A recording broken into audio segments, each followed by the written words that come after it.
चोरों का ये गैंग अपना काम खत्म करके भाग रहा है, लेकिन इनके भागने का तरीका जरा हटके है। हॉल में गार्ड्स तैनात थे, फिर भी इन चोरों ने बड़ी हिम्मत दिखाकर लिफ्ट का इस्तेमाल किया। इस लॉक की हुई लिफ्ट ने गार्ड्स का ध्यान खींच लिया, क्योंकि इस वक्त तक तो सभी कर्मचारी घर जा चुके थे। लेकिन ये लोग जरा भी घबराए नहीं। आदमी ने फुर्ती से औरत को सेफ्टी गियर पहनाया। दूसरा शख्स उसके चेहरे पर कुछ बनाने लगा, जबकि बाहर गार्ड्स पूरी तरह तैयार खड़े थे। पर जैसे ही लिफ्ट का दरवाजा खुला, किसी ने सोचा भी नहीं था कि वो औरत। उसने जलते हुए चेहरे और अपाहिज होने का ऐसा नाटक किया कि किसी को भी उस पर तरस आ जाए। कोई अंदाजा भी नहीं लगा सकता था कि ये पांचों दिखने में मामूली लोग असल में शातिर चोर हैं। ये अमीरों और ताकतवर लोगों को निशाना बनाने वाली एक टॉप क्लास टीम है। इनका मकसद ही है अमीरों को लूटना और गरीबों की मदद करना, साथ ही बुराई को खत्म करना। इन्होंने अपनी टीम का नाम लिवरेज रखा है, जिसका मतलब है अपनी काबिलियत से दुनिया के अन्याय को खत्म करना। अगर इनकी खूबियों की बात करें तो वो और भी दिलचस्प है। सबसे पहले आती है टीम की जान, खूबसूरत बेला। वो फुर्ती से कहीं भी घुसने और चोरी करने में माहिर है। ये टैलेंट उसमें बचपन से ही था। बचपन में अपने पिता के जुल्मों का जवाब देने के लिए उसने अपने पिता को ऐसा सबक सिखाया कि वो दंग रह गए।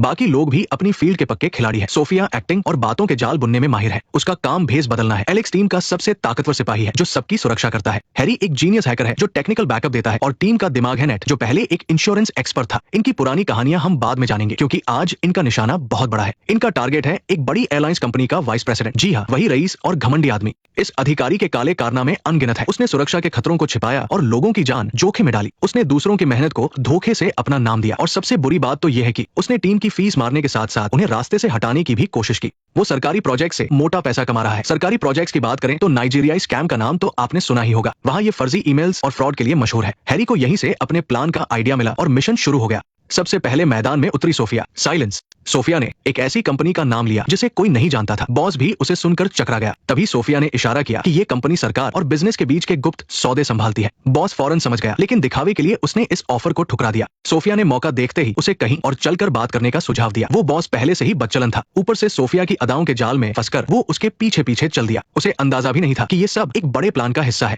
हैरी ने पहले ही सेक्रेटरी का कंप्यूटर हैक कर लिया था और बेला ने फोन की लाइन काट दी। तभी एलेक्स नेटवर्क रिपेयर करने वाला बनकर वहां पहुंच गया। उसका असली काम था सेक्रेटरी का ध्यान भटकाना, ताकि बेला चुपके से बॉस के कंप्यूटर का डेटा कॉपी कर सके। एलेक्स को अपनी लुक्स का फायदा उठाना पड़ा और सेक्रेटरी भी उसकी बातों में आ गई। कुछ ही देर में बेला ने काम पूरा कर लिया और जाते जाते बॉस की मेज के नीचे एक सुनने वाला यंत्र यानी बग लगा दिया। उधर सोफिया के जलवे के आगे बॉस टिक नहीं पाया और बाहर आ गया। सोफिया ने अपनी एक्टिंग से इस बातचीत को इतना असली बनाया कि कोई शक ही न कर सके। उसने कहा कि उसकी कंपनी नाइजीरिया में एक नई एयरलाइन शुरू करना चाहती है और बहुत सारे नए प्लेन खरीदेगी, लेकिन शर्त यह है कि उनकी असेंबली लाइन वही लगानी होगी। बॉस ने पहले तो मना कर दिया, क्योंकि उसे ये बात कुछ हजम नहीं हुई। लेकिन सोफिया ने पासा पलटते हुए कहा कि वो अपने कॉम्पिटिटर के पास चली जाएगी। आखिरकार ये करोड़ों का फायदा भी हो सकता था और जोखिम भी। ये सुनकर बॉस पिघल गया, लेकिन उसने सावधानी बरतते हुए सोफिया के पार्टनर से मिलने की जिद की। टीम के लिए ये कोई बड़ी बात नहीं थी, क्योंकि नाटक पूरा होना जरूरी था। उन्होंने तुरंत एक ऑफिस किराए पर लिया और उसे अपनी कंपनी के ऑफिस जैसा सजा दिया। पर किसी ने सोचा नहीं था कि अभी तैयारी पूरी भी नहीं हुई थी कि बॉस वक्त से पहले ही नीचे पहुंच गया। अगर वो रिसेप्शन पर पूछताछ करता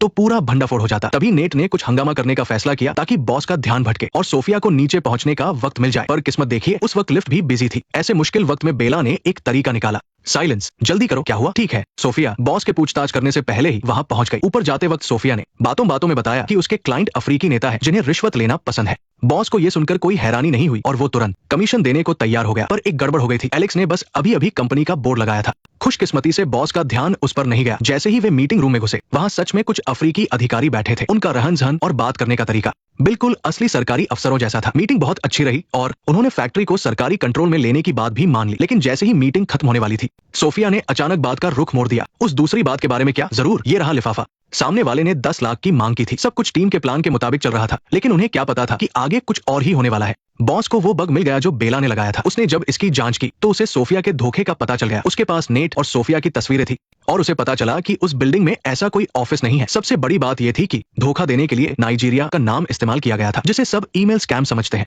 उसे लगा जैसे उसे कोई बच्चा समझकर बेवकूफ बना रहा है। अगर अगले दिन कंपनी का बड़ा इवेंट न होता जिसमें सारे बोर्ड मेंबर्स आने वाले थे, तो वो उसी रात पुलिस को बुला लेता। उसने फैसला किया कि अगले दिन इवेंट के दौरान ही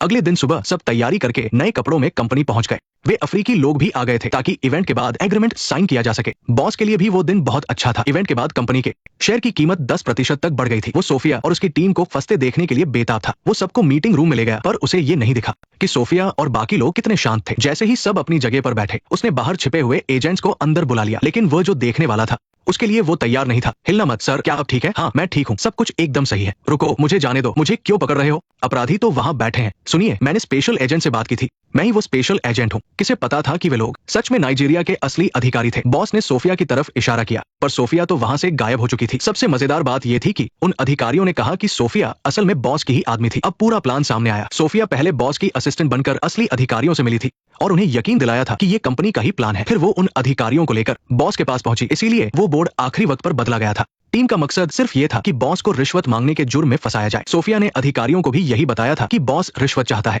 तब उन अधिकारियों ने सोफिया को 10,000 का एक चेक दिया था, लेकिन सोफिया ने उसे चुपके से एक मामूली चिट्ठी से बदल दिया। बॉस को लगा उसे रिश्वत मिल रही है, पर अधिकारियों की नजरों में वे पहले ही पेमेंट कर चुके थे। सोफिया ने वो चेक कैश करा लिया, जो बॉस के खिलाफ सबूत बन गया। जो बग बॉस को मिला था वो भी नेट ने जानबूझकर छोड़ा था ताकि वो उसे मिल जाए। जब एजेंट्स ने बॉस की जांच शुरू की, तब तक टीम के सदस्य एक जैसे कपड़े पहनकर वहां से साफ निकल चुके थे। शायद आप सोच रहे होंगे कि इतनी मेहनत के बाद उन्हें क्या मिला। उन्होंने सब हिसाब लगा रखा था। इतने बड़े इवेंट में बॉस के पकड़े जाने से कंपनी के शेयर बुरी तरह गिर गए। उन्होंने पहले ही शेयरों पर दाव लगा रखा था और इससे उन्होंने करोड़ों रुपए कमाए। जैसा कि कहते हैं, बुराई का अंत बुरा ही होता है। तो दोस्तों, आज की कहानी बस यही तक थी। मैं हूं आपका दोस्त। मिलते हैं अगले एपिसोड में। साइलेंस नेक्स्ट पार्ट देखने के लिए वीडियो को लाइक करो।